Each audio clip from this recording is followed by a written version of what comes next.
Twitter is an incredibly powerful online news and social networking service.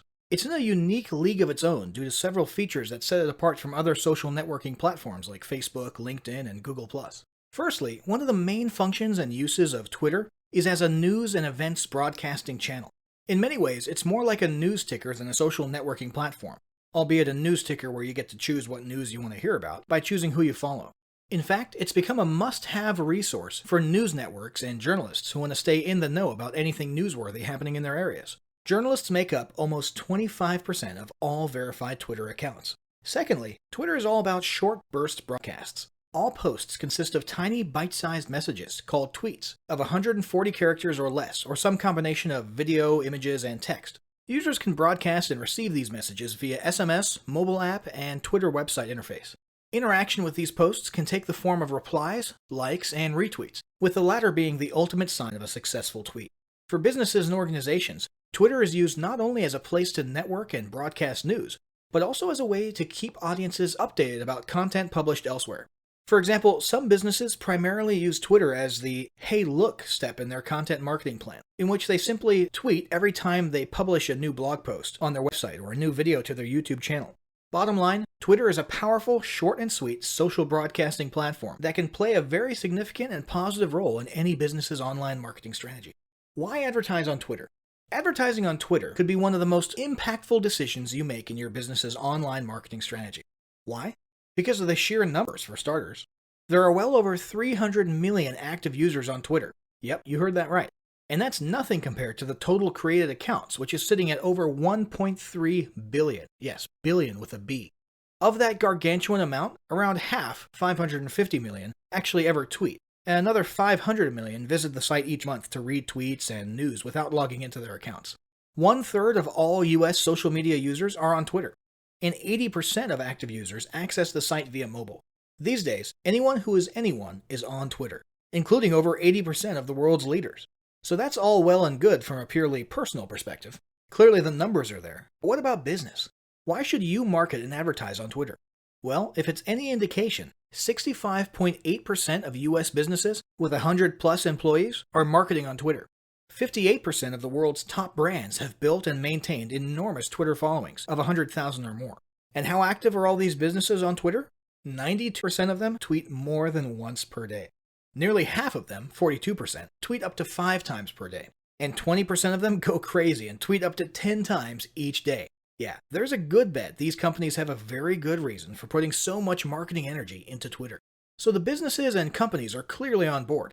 But what do consumers think? Well, the average Twitter user follows 5 companies, and 80% of them have mentioned a brand or business in a tweet. 54% of consumers on Twitter reported they've taken action in response to seeing brands mentioned in tweets. For example, retweeting, going to the brand's website, or searching for the brand, and so on. To finally drive the point home, Twitter revealed in 2016 that total paid ad engagements had grown a whopping 208% year-on-year. Yikes. So, to conclude, the question clearly isn't whether or not you should be advertising on Twitter. The question is, what are you waiting for?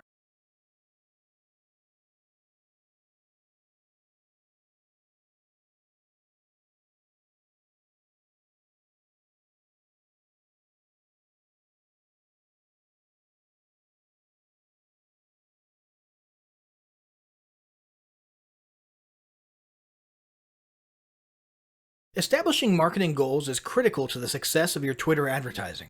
Countless entrepreneurs and businesses have set up a Twitter presence, made a few posts and ads, and then let it sit untouched for months or even years. This is usually due to a lack or absence of goals.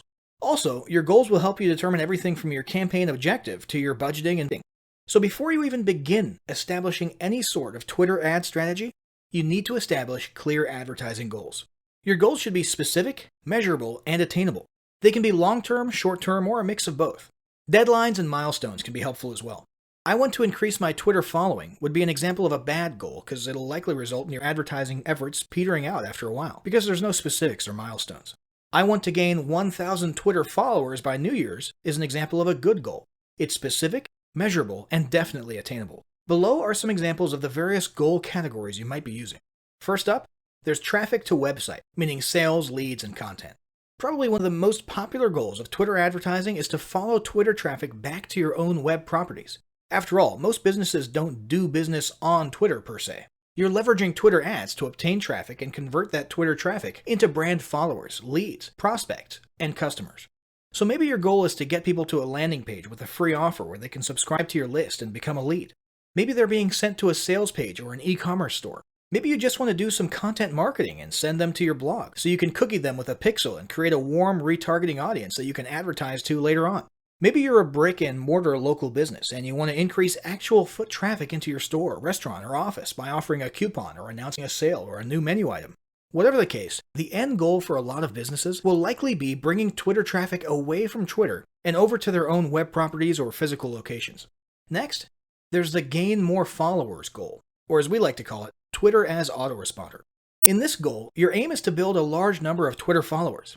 The reason we also refer to this as Twitter as autoresponder is because the main sought-after benefit here is to increase the number of people who will see your tweets in their Twitter feeds. In this sense, your tweets become similar to sending out email broadcasts via your autoresponder. If you grow a large enough Twitter following, this can be very beneficial, and if your content is engaging enough to get a lot of traction in the form of likes, replies, and retweets, you can significantly increase the range of your organic reach into people's news feeds, to a point where your organic tweets are almost as far-reaching and effective as your paid ads.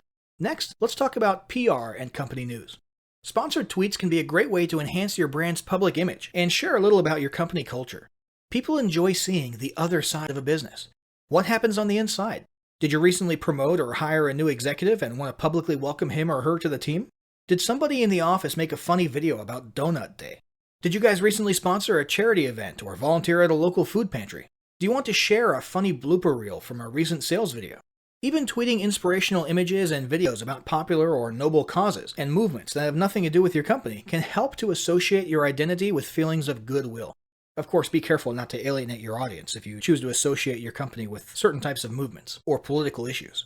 There are countless things you can use sponsored tweets for that will enhance your PR and generate positive vibes about your company.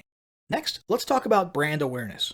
Another goal that's less thought about might be spreading brand awareness and recognition. If you're just starting out, there's a good chance your brand might be in need of a jumpstart.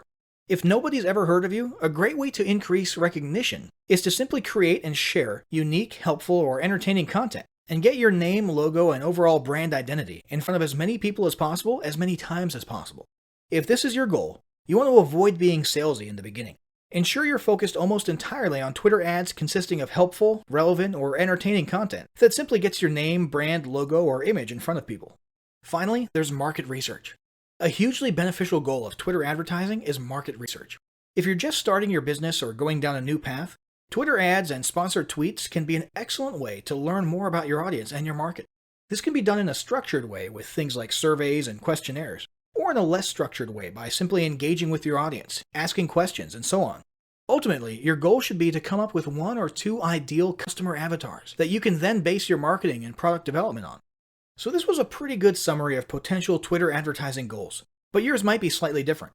Whatever they are, ensure they are specific, measurable, and attainable, and put them down in writing before moving on to ad creation.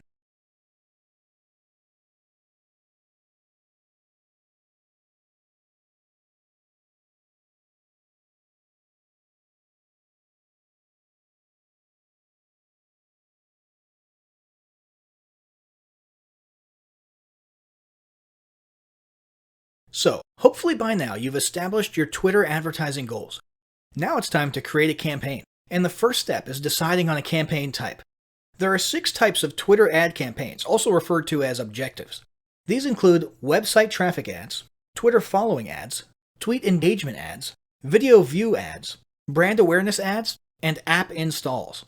Depending on your goals, you might end up using just one, a few, or even all of these ad types at some point. We'll take a closer look at each ad type right now. First, one of the most common Twitter ad types is website clicks or website traffic. This is more or less exactly what it sounds like. Use this ad type to send traffic from Twitter to your website, a squeeze page, sales page, e-commerce store, or a piece of content like a blog post or article. For your ad creative, you can use either a website card or other media, or even just a textual tweet. Ideally, you'll want to include a very clear call to action in your ad to encourage people to not only click, but also to follow through with certain actions on your website or page.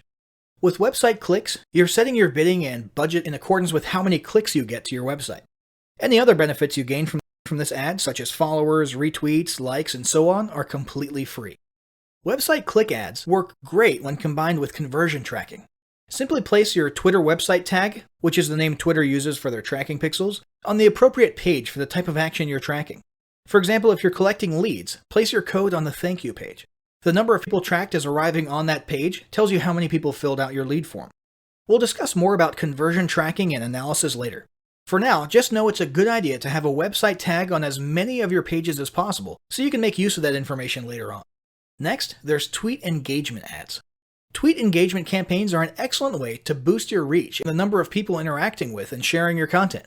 You can either create an ad creative for this purpose, or you can choose to use an existing organic tweet. Basically, a tweet engagement ad campaign promotes these tweets to a bigger, targeted audience that you otherwise wouldn't reach organically. Rather than painstakingly try to organically network your way in front of the perfect audience on Twitter, you can have any tweet appear in front of your ideal target audience right there in their Twitter news feeds. These tweets look and behave exactly like normal tweets, except that they have a small label on them that says promoted. This native look and feel really helps increase the amount of engagements you can expect to receive. In the case of tweet engagement campaigns, you're basically paying Twitter for every time a person interacts with your tweet in any way. This includes retweets, replies, likes, and pretty much any other interaction a person may have with your promoted tweet. Next, there's the increase followers campaign type. Twitter followers can be super valuable for your business. Unlike Facebook, where the percentage of your followers who see your organic posts is very small, with Twitter, your followers can pretty much be expected to see all your tweets. For that reason alone, the increase followers ad type can be very beneficial. Customers who follow you on Twitter are much more likely to become customers and advocates of your brand. According to Twitter's own research, 75% of consumers feel better about small and medium-sized businesses after following them on Twitter, and 69% have purchased from a business because of Twitter content once or more. This campaign promotes your actual Twitter account rather than the individual tweets to a target audience that you think might be interested in your brand. It does so by featuring your account in places like the Who to Follow panel and their home timeline. In this case, you'll be paying Twitter based on instances of people choosing to follow you. This can be an easy and relatively inexpensive way to accelerate your follower growth and significantly boost your organic reach. Next, there's brand awareness ads. Awareness campaigns can be incredibly helpful in getting your brand name or identity in front of as many eyeballs as possible, and ultimately drive better awareness for your business. This can be especially useful when you're a newer brand and you're looking for a quick boost in name recognition within your target market, niche, or industry. The ad in this case can be any typical promoted tweet, meaning text only or text and media, but the real difference is in what you're paying for. Rather than paying for specific actions taken by users on your tweets, you're paying for impressions. An impression is any time a tweet is made visible in someone's newsfeed. The great thing about this model is that impressions are dirt cheap. 1,000 impressions will typically cost you anywhere from a few dollars to $12, depending on things like targeting. The downside is that impressions come and go very quickly and don't necessarily produce direct ROI or results. A person could literally scroll or swipe past your tweet, barely noticing it, and that would count as one impression. If your goal is to get your brand in front of as many people as possible in a short amount of time, then this would be fine, because people would at least be getting exposed to your logo or image, even if they're not stopping to learn more. Just don't expect a ton of engagements or clicks from these tweets, although you'll get a little bit and it doesn't cost you extra. After that, there's video views, also known as promoted video. Video view ads are exactly what they sound like. You're exposing your video to as much of your target audience as possible and paying Twitter for each time a person watches that video. This is very powerful, because videos on Twitter are shown to drive the highest recall and emotional connection of any digital platform, according to business.twitter.com. Another recent addition that makes this advertising tool even more powerful is the autoplay feature, which causes your video ad to automatically start playing with no sound as users scroll past it in their timelines. This dramatically boosts interactions and views. Now, since you're lining Twitter's pockets, they allow you more freedom with videos than organic video tweets. File size can be huge, but they recommend you keep it under 1 GB. Maximum length is typically 2 minutes and 20 seconds, but you're allowed to ask them directly for up to 10 minutes and they might approve you for that. Frame rate should be 29.97 or higher, and videos ideally should be at least 720p resolution or higher for that nice crisp look. Keep in mind, they're trying to keep Twitter timelines pretty. Twitter recommends you have a good CTA or call to action in the textual part of your tweet, namely a CTA explaining why they should watch your video. This will encourage people to stop as they're swiping or scrolling by and actually take time to view. They also recommend you get the meat and potatoes of your message out clearly in the first 15 seconds, and keep the rest of your message short and sweet. Now, a quick warning here. Twitter considers any instance of autoplay in the timeline at 50% view, lasting 2 seconds or more, to be a chargeable video view. This isn't terrible, and in fact most platforms are starting to lean towards this form of charging. But it's important to note because it means you'll be paying even if people don't unmute or click to enlarge your video. This shouldn't discourage you, but just be aware of it when you're establishing your budget and your bidding. Last but not least, there's app installs and app re-engagement. This is a very powerful feature of Twitter advertising. This only applies to you if you have a mobile app of some sort, and if you do, you can create a promoted tweet that actually connects to your app on the App Store and pay Twitter for each time a person installs your app on their device. Beyond that, if you're looking to get more people to open that app later on, you can create Twitter ads that cause the app to open up on their device. This can be a great way to keep your mobile audience thinking about your brand or engaging with your software or content. You can choose to pay Twitter for clicks to install or for actually completed installations. And of course, you can pay them for clicks to open the app in the case of the app re-engagement ads. So, now that you've got a handle on creating Twitter ads, how do you ensure they're performing as well as they could, and how do you capitalize on that traffic you just paid good money for? That's what we'll be covering in the next section.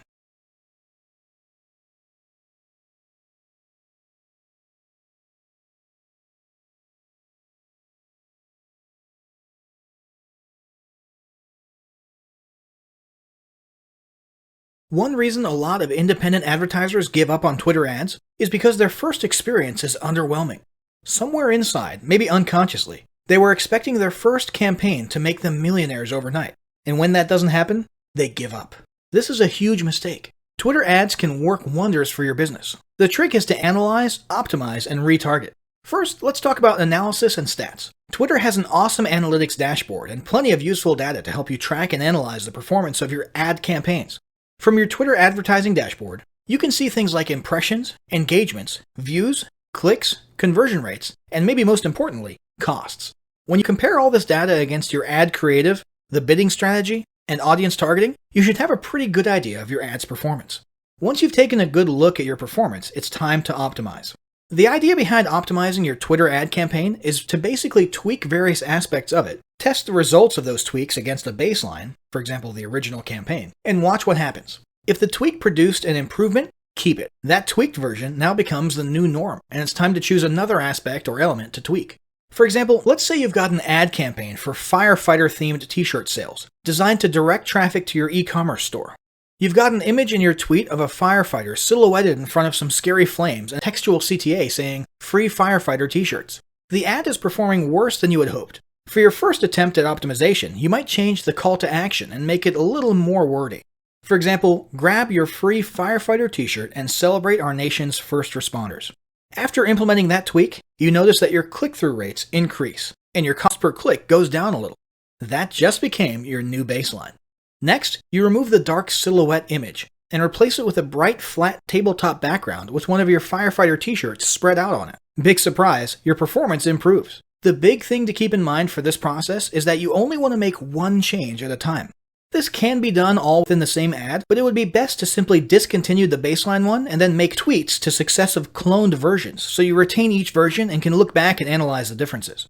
Also, make sure you don't rush to judgment on each variation. You'll want to have at least 25 to 50 conversions or actions, and I mean at least, before you give a final thumbs up or down to each tweak or variation. Once you've tweaked your ads to perfection, you'll want to move on to optimizing your funnel and capitalizing on your traffic. Which brings us to the tracking pixel or website tag.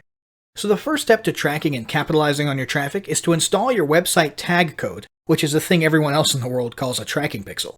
You can get this from inside your ad account, and we recommend you use the universal website tag option. Place this tag on every relevant page of your website. This should include your squeeze pages, your thank you pages, your sales pages, your checkout pages and order forms, your upsell pages, and pretty much every page in your funnel. You should also put this in your members area welcome page. This way, you'll be able to track and analyze the way your traffic flows through your whole customer experience, and where in the funnel your customers are stopping. This way, you can tweak the pages in question to try to improve their conversion rates. Now let's talk about retargeting audiences. Once you've got your pixel or tag code where you need it, it's time to start retargeting. Retargeting is done by creating custom audiences based on user behavior across your pages. The most basic form of retargeting is to simply retarget everyone who has visited your web property. In this case, all you care about is that the audience is warm, which means they've now been exposed to your brand or site and are at least somewhat familiar with you, and therefore more likely to convert if you target all of them and send them to another offer, or the same offer again. A more advanced form of retargeting, however, is action-based retargeting.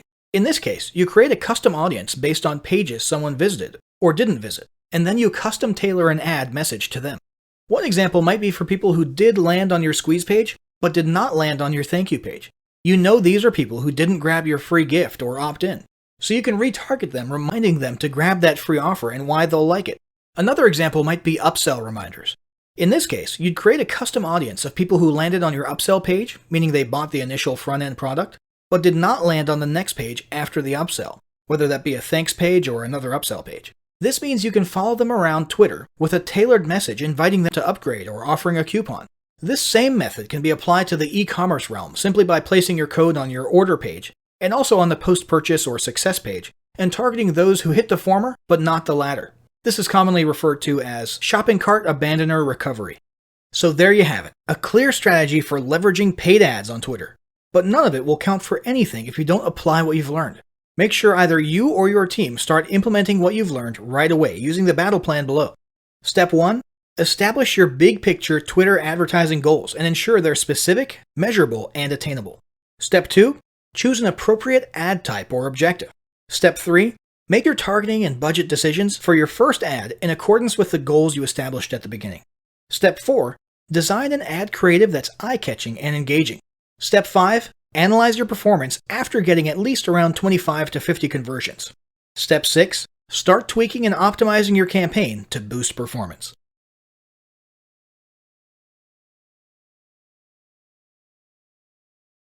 Alright guys, I'm going to give you a quick tutorial on how to rebrand these Viking PLR packs if you so choose. We're going to start with the PowerPoint slides for the videos. So the videos, we've been very careful to make sure that there's no branding or no mention of Viking in the audio. So you can actually continue to use the audio track if you prefer, and simply remove the visual Viking branding. The easiest way to do that is going to be to come to each image. There's 3 Viking images in each slide presentation. And what you'll do is you'll right-click, you'll come over here to Change Picture, choose From a File, and I'll just grab a random image here. Easy as that. You would do the same thing here and here. And if you did want to change the voiceover, all you'd have to do is you would actually have to delete this sound file here. You'd have to insert a new one, which would be here. Audio on my PC. And you can grab any audio file that you choose. Once you do grab an audio file, you're going to want to set it to play in background, and all of these settings will default to their appropriate settings with the exception of one. You'll want to uncheck loop until stopped. Okay. Now, since there will be a difference between our audio and your audio in terms of the timing of the various bullet points and everything, you're going to want to rehearse timings if you change the audio. Same thing goes for if you add bullets or any other content to the slideshow. So what you'll want to do is come up here to Slideshow, and you'll click Rehearse Timings. And this is basically what you'll do. You'll just click through as though you're going through an entire PowerPoint presentation. I'm on a 4K monitor, that's why the... Let me go ahead and turn this off.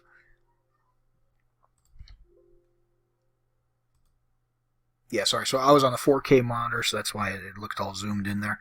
But basically, you would just proceed as though you were doing any other PowerPoint presentation and clicking at the right times in synchronization with your audio. And once you've done that, at the end there, when it says, do you want to save the timings, you hit yes. And from that point forward, when it renders a video, everything will be in sync.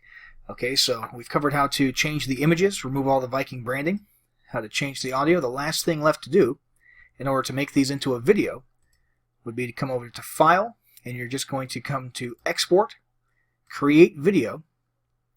Make sure this is set to use recorded timings and narrations. Those are the ones that you just set up. It should be set that way by default, and to choose your presentation quality.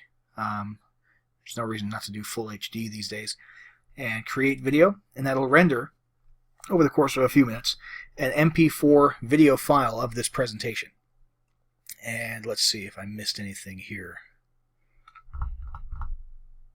Nope, I think that's about it for the PowerPoint slides. Let's move over to the the Viking bonus creation Word documents. So what I'm about to say applies to the reports as well as to the full ebooks. And really, it's actually very similar to PowerPoint, except for one thing I'll mention at the beginning is this background. It's here for stylistic reasons. It looks kind of cool and slick, but I understand a lot of people might not like that. So what you'll want to do, when you first open the document, everything will look kind of gray and hazy here. And that's because that background image is actually in the header. And it is, as far as Microsoft Word is concerned, it's layered in front of the text. So step 1 is going to be to double-click in the header area. Step 2, click one more time, and you're actually going to select this background image. Okay, you'll see these little dots up here in the corners and on the sides. That's how you can resize this. If you want to keep this background and you just want to get rid of it temporarily while you edit and change things so you can see a little more clearly, that's all you do. You just drag it to the side, and then remember to drag it back over before you finally render or export your document. And if you want to just delete it, that's fine. Just hit delete and you get rid of that. If you want to switch to a white background, we'll just come over to Design up here, Page Color, change the page color to white, and what you'll see is that Microsoft Word, let me close out of the header mode actually. There we go. Microsoft Word, when you change the background to white, automatically changes the white text to black. Okay. Let's see here. Same rules apply here for changing the picture. Change picture from file. You can choose any picture that you'd like. You would want to go into the footer area. I'm going to go ahead and change the page color back to black. It's worth noting here that in the footer area it does not automatically change this text to black if you change the background to white, so you'll want to come in and manually do that. Just up here under Home, and you can obviously change colors up here. And you're going to want to come in here, obviously remove the Viking branding from this, replace this image, and look for any other references. There shouldn't be any other references to Viking branding with the exception of down here inside of the reports where it actually recommends that your customers or your leads grab the ebook inside of each of the reports. But you can always just do Control F and look for the word Viking, see if there's any other Viking branding that we missed. We made sure not to include any in the actual body of the document in the case of the ebooks.